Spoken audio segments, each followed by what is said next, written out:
Thanks for tuning in to the Women's Vibrancy Code, a podcast dedicated to helping women move from exhausted to energized, balance their hormones, and feeling turned on by their life, their lover, and themselves. I'm your host, Maraya Brown. I'm a Yale and functional medicine trained women's health expert, midwife, mom, keynote speaker, and self-made entrepreneur. I'm the founder of my signature program, the Women's Vibrancy Code. So sit back, relax, and let's chat about your energy, hormones, libido, and embracing your feminine power. Oh, and you might want to have pen and paper to take some notes on some of these episodes.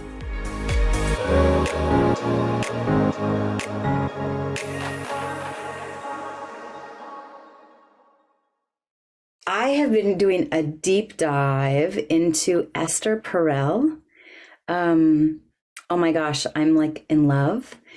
I first heard about Esther because Eva Clay, who everybody knows, trained with Esther. And she is a couples psychotherapist. She's fluent in like 9 different languages. She has this really fascinating life story. Both of her parents survived Nazi Germany concentration camps. She ended up growing up in Belgium. She's fluent in French, Hebrew, English, obviously. She lives in New York City. She's got TED Talks that have had millions of views, best-selling books, and she also has a lot around the erotic. And so I love sometimes if I find someone that I'm really excited about, I'll go into my podcast. I listen to Apple Podcast, and I'll just do a search for someone's name.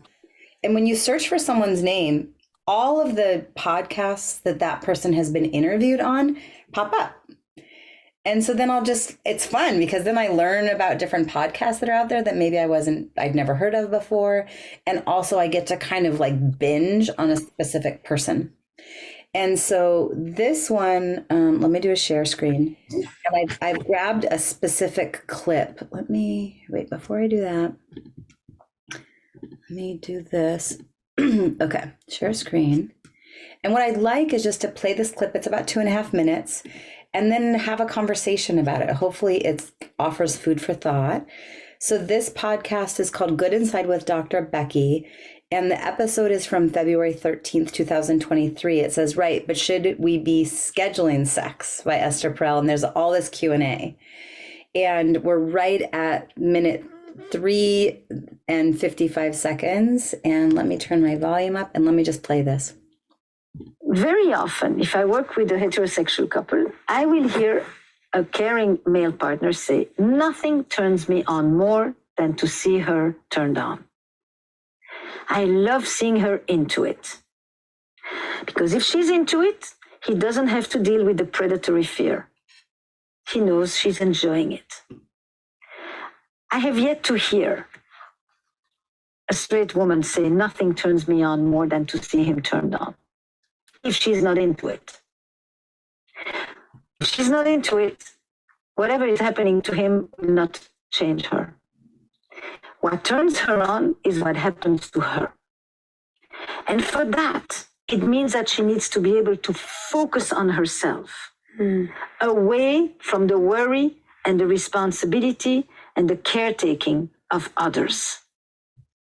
One of the most difficult things in the transition from mother to woman, from caregiver to erotic being, is the ability to switch the focus onto oneself in a healthy narcissism. I really with pleasure use that word, away from the responsibility and the caregiving. It's her turn on. It's what's happening to her that will ignite her. And so then you ask, for some women, it's about taking off the apron that is filled with spit, and that's all I need in order to retrieve the woman that is behind the mother. For another person, it's about leaving the house. For another person, it's about leaving the city. How much do I need to be away from that locus of caregiving that allows me to feel carefree, to attend to myself, to allow myself to experience pleasure without worrying that something is going to happen to the people over whom I am responsible. So while someone's in their house with So good, right? So this idea of, one, a female's arousal is not necessarily like, we're not necessarily aroused by seeing a man with an erection or his turn on. And yet, a man's turn on, part of that is him seeing a woman aroused, a woman in a place of desire. And so there's that piece around the difference in what excites us in a heterosexual erotic relationship. And then there's the piece of what gets in our way. If a woman's turn on is our own arousal, it's not actually his arousal. You know, most of the experts that I follow say our orgasm does not actually even happen in the genitalia. It happens at our brain, which is why I just was talking with a woman again this last week. She can have an orgasm simply by a touch on her neck. She can have an orgasm simply by touch on her finger. And so if our arousal is yes, it's physical, but more than anything, it's in our brain. And it's simply, we become more turned on by feeling turned on. And often our turn on comes from being heard, feeling seen, feeling loved, feeling cared for. You think about the Alison Armstrong berry basket, right? There's berries in my basket. My arousal is not spontaneous. It is responsive. So for this is like, it's kind of like broad strokes. As I've been thinking about this, I think right now in our household dynamic, where Michael is the caregiver of the children, I can see how there's kind of some gender shifting here. But in her example, if a man's arousal system is spontaneous, he can become aroused simply by seeing our arousal. Then we get the opportunity, if he has the desire and the lean in to want us to be pleased and want to be aroused, we have the privilege of giving him the opportunity to learn how. So our berry basket, what's our love language? What's our erotic blueprint? How do we allow ourselves to set boundaries and space to allow ourselves to become the priority? And she gives the example of, for some, you take the apron off that's covered with flour and spit, and you're there. For someone else, they need to be up in their room with the door closed and locked. Computer, office space in a completely different space. For someone else, they need to actually leave their home and go get a hotel room. And for someone else, they need to leave the city. Like, what do we personally need to be able to turn down the busyness of life, the busyness of our responsibilities, so that we give ourselves permission to drop in and say, hi, here I am, vulnerable and exposed, ready to be seen, ready to be heard, ready to exchange love. And are you, my partner, my sexual partner, ready to meet me here? And can we play? But if our arousal is coming from an internal place, what do we do to cultivate it? And that's why I go back to, I want women to feel turned on by their life, their lover, and themselves. So what are we doing personally to cultivate and create turn on? Do I feel turned on by how I'm caring for myself? Did I take a shower and put lotion on my body and put on a shirt with my strapless bra and my shoulders showing? Did I take a pause and allow sunlight on my face and go out in nature and go for a walk? This month, have I been honoring my 28-day moon cycle? I am just finishing bleeding. And this cycle, I really, really needed quiet and downtime, more than many others. Are we honoring that? And are we getting clarity with, am I turned on by my life? Am I taking responsibility and making choices so that my days are filled with things that feel inspiring? And if I'm not inspired by the work I'm doing, the place I'm living, the relationships that I'm having, the employees that I'm working with, What am I doing to shift it? And if I'm not currently inspired by, Michael and I, we've been listening to this podcast together and it's become a whole conversation.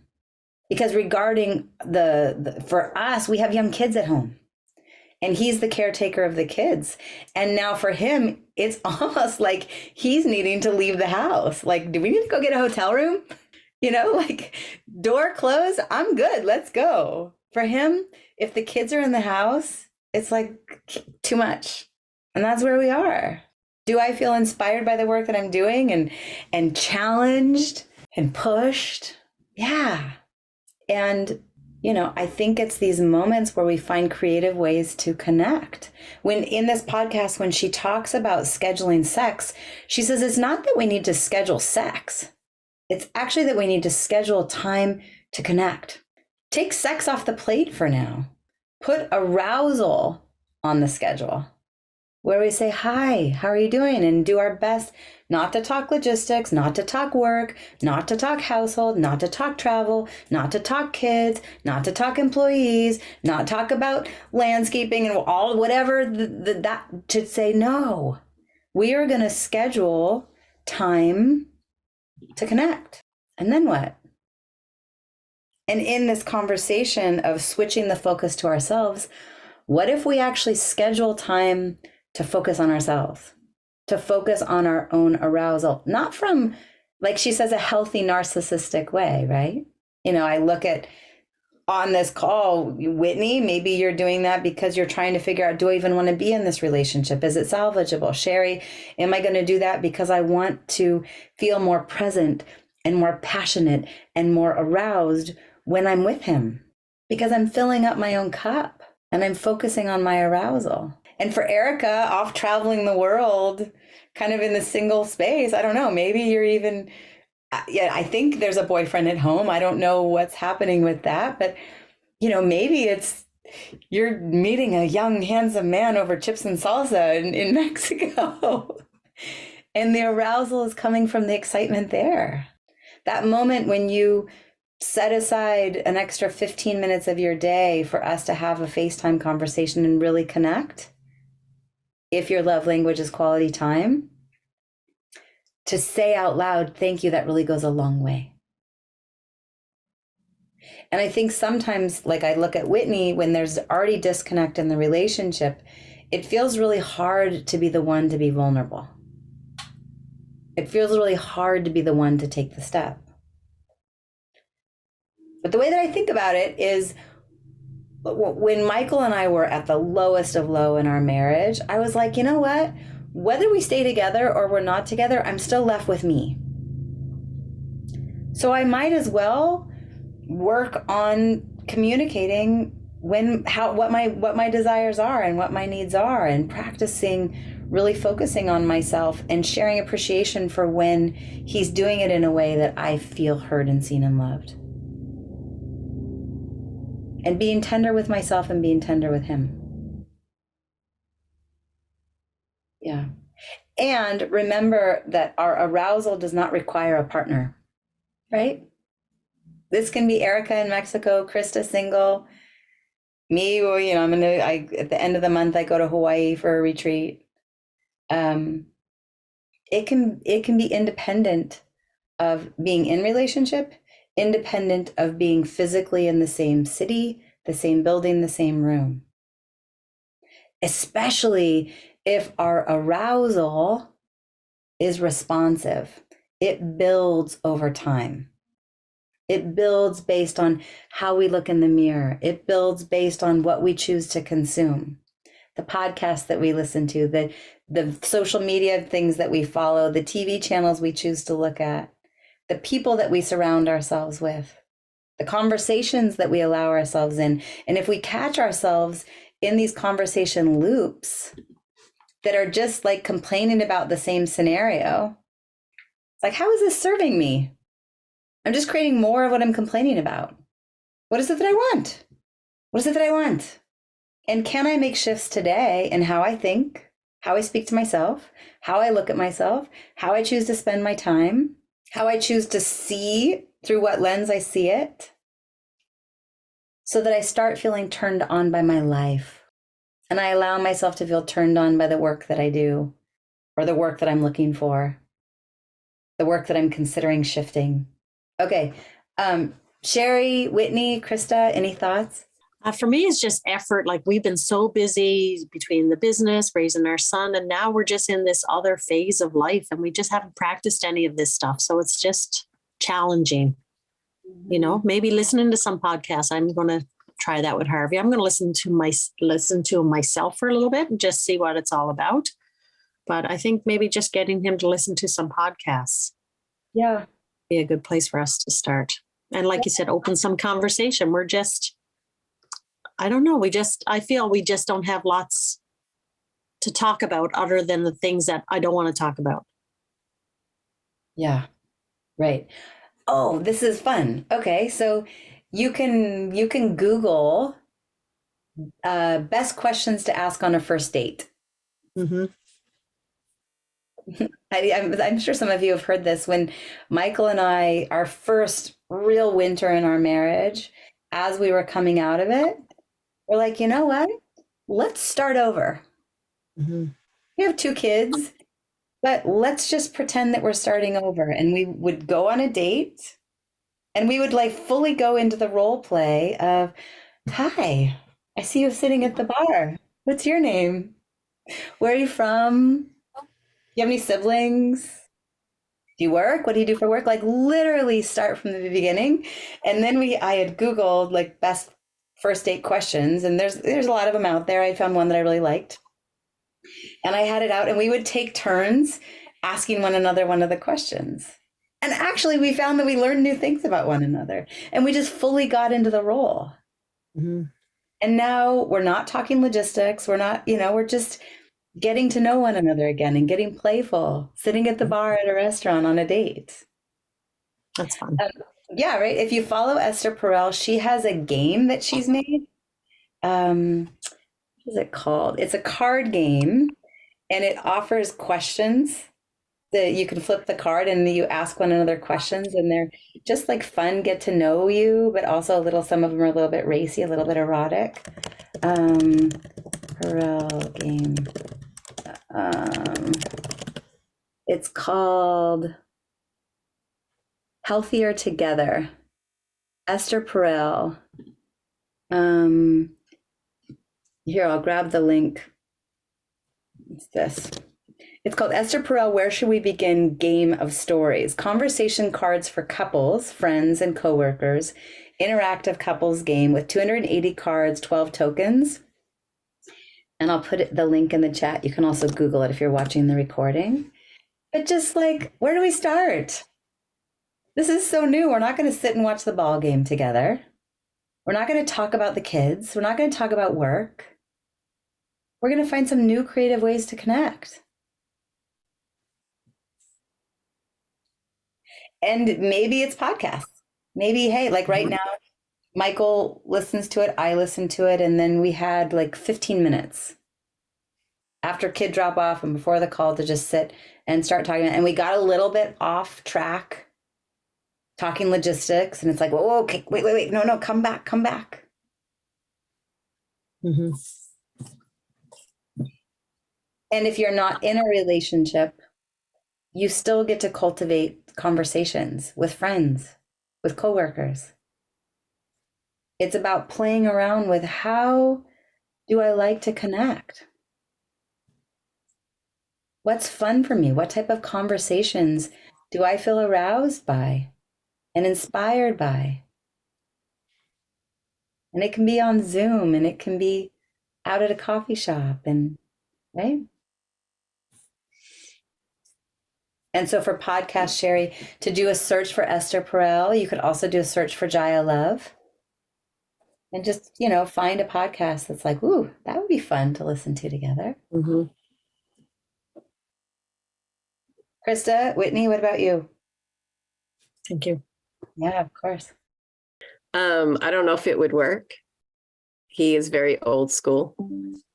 We've done the podcast thing and that doesn't, he's at the point where he's like, there's nothing wrong with me.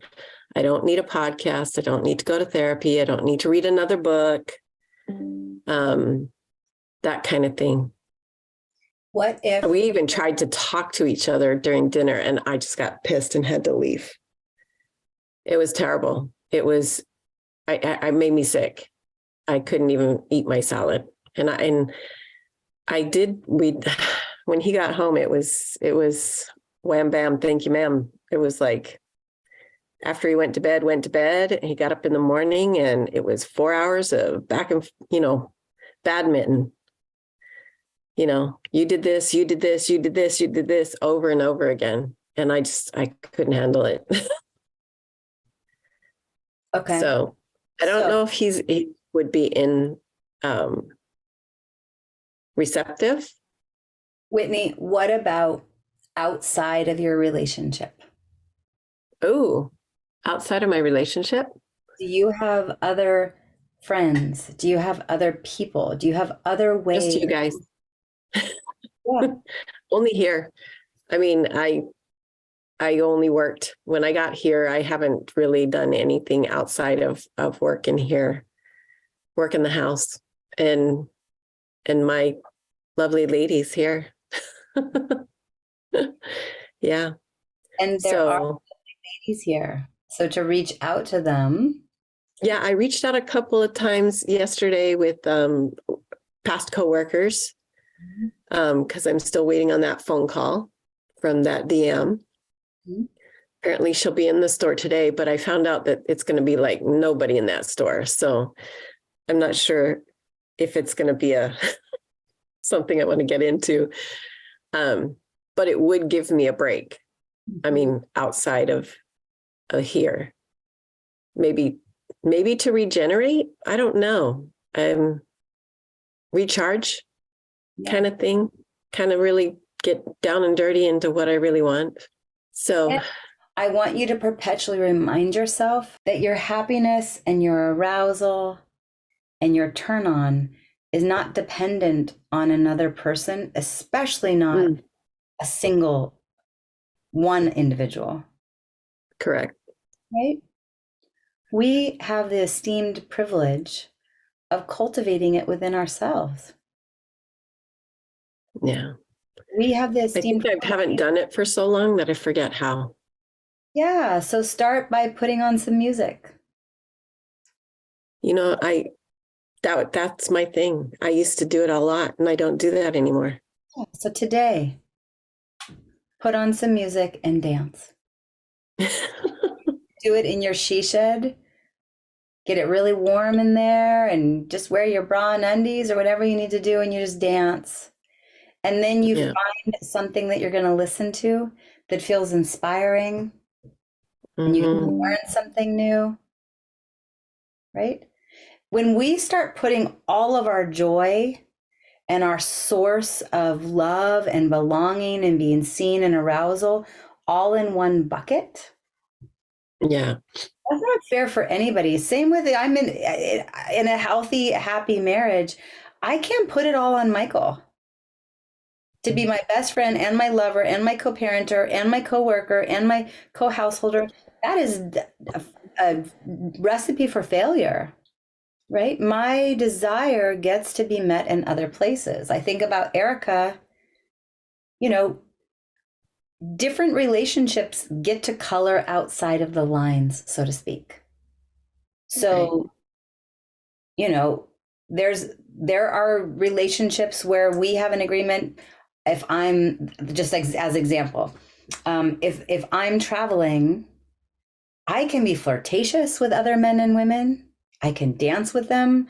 We can touch. We can be flirtatious. And yet I would never sleep in a bed with them or kiss or have sex. But I have free reign to exchange sexual energy and flirtation. And we have an agreement there. And there's trust where I can then come back home. And in our relationship, that's where kissing and making love happens, right? Mm-hmm. All of our needs don't have to come from one place. If you're looking for intellectual stimulation, it doesn't only come from work. You get to also read books and listen to podcasts and make new friends and pick up new hobbies and try crafting. Our inspiration can come from lots of different places. And so for you in particular, Whitney, because there's this eddy that you're feeling stuck in, and it's now been a year and a half. It's been a while. It's been since I've been here. Yeah. It's been since, I think I feel isolated, I guess, since he retired. Yeah. So I'm so glad that you have the women here. yes. I mean, if I didn't, I think I would probably be in a very, very bad place right now. Yeah. And where else can you find resources? Pick up an old hobby. Go back. Are you sewing? Are you writing? Mm-mm. Are you dancing? No, not anymore. And I see all the snow out there. Can you go snowshoeing? Can you get outside? Like it to release yourself from it being totally dependent on that relationship. And Right. maybe what happens is when we allow ourselves for the needs to be met in other places, the relationship shifts. Right. What is it if you solve every problem with a hammer? How does it go? If all you have is a hammer, you'll treat every problem the same. Right. That's a good one. What other tools are in your tool belt? Downloaded an app for coloring that was kind of fun. I used to color. I used to paint and draw and all that fun stuff. But I think it's the environment. I get told that that's a waste of time. It's not making money. There's no ROI on that. But once again, you're going back to relying on one person in one place. True. Yeah. So we have other people here in this space. Is coloring a waste of your time if it doesn't have a financial ROI? Anyone have feedback? I'm coloring all the time. There's always pencil leads and coloring book on my table. It's right here. Me too. It's right here. I was just coloring before I came on. I had to get convinced of that. This one. Yeah. I bought this one because of Maraya. Yeah, the Mandalas.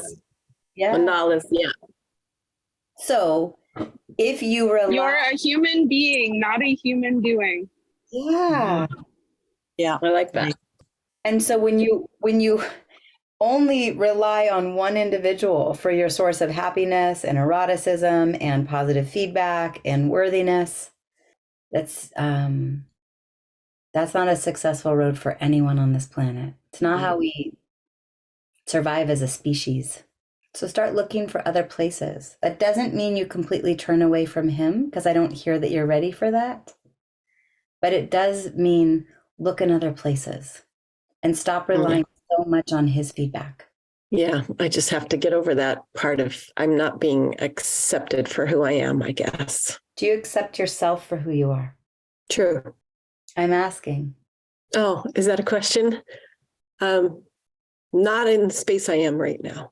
The 10 years after my divorce and working my ass off to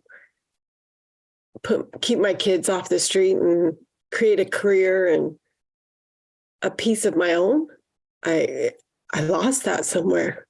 That's the piece that's important. Yeah. Find that again. How do you get back to feeling proud of yourself? Right. I think that's what it is. I think I'm angry with myself. So I'm talking enough. Anyone else have thoughts on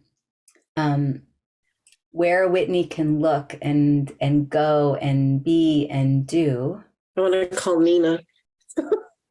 Call Nina? Yeah. Doesn't she do things online? I think so. Yeah. Yeah. That was fun. That fun. was really... She started during COVID doing online stuff, I think she said. Learn something new.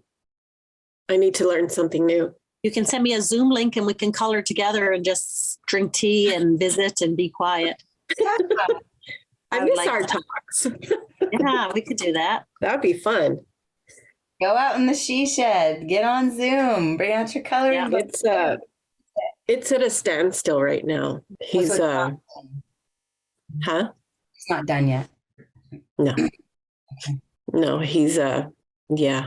I think I'm in punishment mode. So I'm at my desk, my designated corner in his son's room, which he is taking as a punishment of sorts, I think. That I'm up here now instead of downstairs. But it's more comfortable up here. So I'm gonna do it. It's nice, and I feel better up here. I have less pain in my legs, and floor's not cold, and I have my stuff.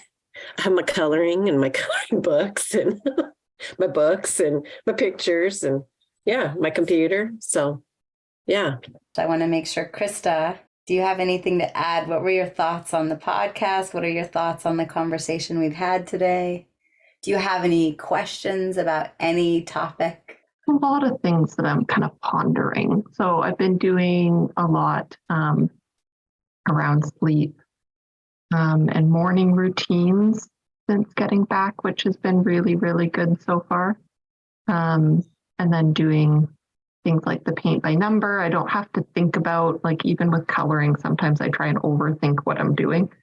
So, or what color I'm putting. Whereas this is the first one I've done. And it's kind of nice that I literally just fill in but it distracts me enough, and it's not on phone and it's not on video. And